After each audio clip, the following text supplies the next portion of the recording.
It's not just the occupation, stupid.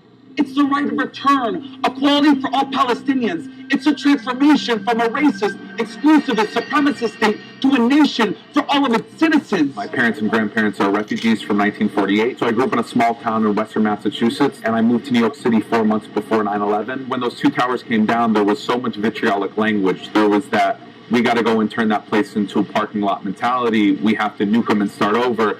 And I wanted a way in which I could articulate a message with the wave of anti-Arab, anti-Palestinian, anti-Muslim, anti-Brown, anti-other kind of rhetoric, a way to push back against that. Even though I was writing about Middle East politics before I became a poet, what really kind of got me to delve into the creative elements was seeing artists myself. So for me, spoken word was a way in which I could get a political message across through a cultural medium and connect with the younger generation. Nothing is normal about occupation.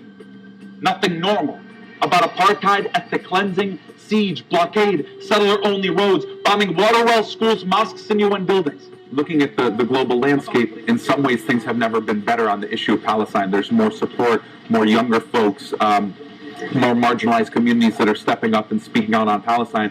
And yet, in many ways, things have never been worse within Palestine, as this kind of fascism within Israeli society lurches even farther and farther to the right.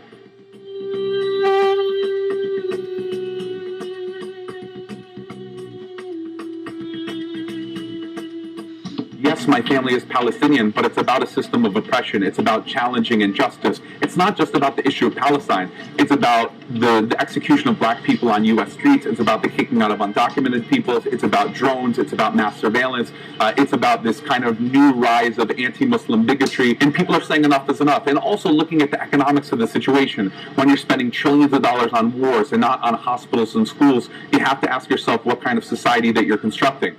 This divestment bill hurts my feelings. That Caterpillar bulldozer ended life in the body of an American citizen, drove her bones into the ground while a company cashed in on the sale. I do have hope that if enough people come together, we can see fundamental change, and not in a cliche Barack Obama type of way, but in a grassroots, people taking to the streets kind of way. Now that you know that in the United States, we give $3.4 billion here in military aid to Israel, what are you going to do about it? So you can work on cultural boycott, you can work on campus divestment, you can challenge things within your local communities. So thinking about ways to not only educate folks, but sustain groups and push things forward. There was an incredible amount of opposition 5-7 years ago on college campuses where you had maybe 5 to 10 Students for Justice in Palestine chapters. Today you have more than 150. You've had resolution after resolution on academic boycott. You've had big name artists cancel their gigs. You've had divestment resolutions go through on college campuses. So you are seeing a fundamental shift. Yes! You're singled out with aid, weapons, and UN vetoes in your favor. Your system of oppression.